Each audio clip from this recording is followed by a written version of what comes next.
My Hero Vigilantes might just be the best My Hero story and nobody really talks about it. Like, this spin-off seriously was so much better than I expected it to be, and sometimes I found myself really enjoying it more than its parent story. So today we're diving deep into My Hero Vigilantes and asking the real question: is it actually better than My Hero Academia? But before we get into all that, make sure to hit that like button, subscribe if you enjoy anime content, and I'll tell you what Vigilantes is all about and why I enjoyed it so much. Alright, so My Hero Vigilantes is set a few years before the main event of My Hero Academia, and it follows Koichi, who's a total normal guy with a not so impressive quirk called Slide and Glide. I mean, seriously, all this guy can actually do is scoot across the ground like he's a fucking Roomba, so you definitely wouldn't expect him to be hero material, right? Well, you'd be wrong, because Koichi ends up teaming with a literal punching machine named Knuckle Duster, who actually has no quirk at all but more fists than common sense. And then he also joins Popstep, who's an idol who pretty much just jumps around and low-key simps for him a little bit. But together, these three, they become vigilantes operating outside the law in order to protect their city from threats that the pros don't actually even see. So this version of the My Hero story isn't about going to a flashy hero school or even winning the approval of society. It's just about helping people just because it's the right thing to do. And that right there sets the tone for a story that's surprisingly more grounded, more mature, and arguably more emotionally impactful than its parent series. So let's jump into the World of Vigilantes, since it's actually set in the world we already know pretty well. So as we all know, My Hero Academia has about 80% of people with quirks. The Hero Society is already structured, licensed, and basically a big old popularity contest between capes. And in my opinion, that makes it a little bit more interesting than My Hero Academia on the surface. We really get to see the underbelly of how society and how normal people would deal with crime, how the law can sometimes leave these folks behind, and how not everyone with a quirk actually fits into that hero box. This story really peels back that shiny version of the hero system that all of us know and love, and really shows the consequences of neglect. It shows us how villains are created, how trauma spreads, and how justice can actually just be a little bit messy.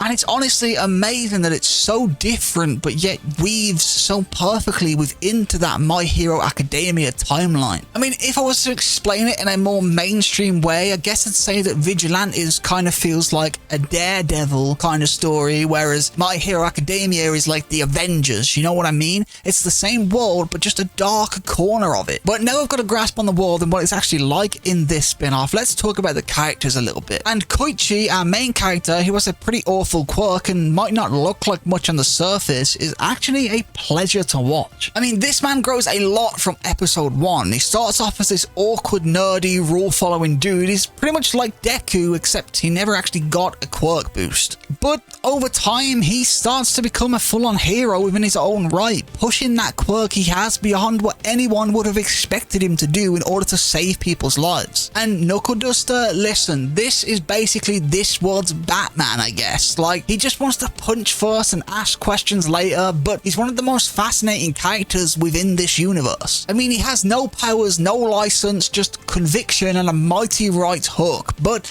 it works, and he's honestly a pretty good mentor to Koichi. Then we have Popstep, who honestly doesn't really do much in terms of the fighting side of things, but she adds a lot to the group, which would probably go unnoticed by a lot of people. And honestly, I'm gonna say it, I love the idol shit. I mean, some of you might remember from when I watched Idly Pride, but idol anime are low-key my guilty pleasure. So honestly, it made this anime just a little bit better for me. Although I do have to say, based off this season, I do have to back Makoto as best girl over Popstep. I mean, I'm pretty sure our protagonist won't end up with either based on My Hero Academia, but I said what I said, and if he does, then I'm rooting for Makoto. But now we've talked about the characters, let's move on to the art and animation, because honestly, as expected, this series looks great. I mean, it was made by Studio Bones, who made My Hero Academia, so it was kind of a given that it was going to be good. But I was truthfully a little bit worried with this being a spin-off that it might not actually get the same quality and care as the parent story does. But it definitely didn't disappoint. We're talking fluid, dynamic fight scenes that really make the use of these quirky abilities in a way that feel kind of fresh and exciting, you know? I mean, they managed to take this slide ride and glide quirk, which sounds fucking stupid, and end up making it look kinda cool. And honestly, the art direction in this, compared to My Hero Academia, also feels a little bit more gritty, I guess. Like, it leans into the darker tone of the story, so the shading of the background and stuff like that really works to elevate the whole world, giving it a sense of weight that's perfect for the street level heroes that we're following. I mean, it's still got that same polish that you'd expect from Studio Bones, but it has this edge to it that makes it really stand out from My Hero Academia. But with that, I guess it's finally time I answer the question I mentioned at the start of the video. Is My Hero Vigilantes actually better than My Hero Academia? And honestly, I don't think it is, but it's much closer than you'd imagine. I mean, Vigilantes is really good, but I think I just love Deku's journey, the Class 1A, and just all the hype moments within the main series way too much to be able to say that this anime is better than it. I mean, My Hero Academia is just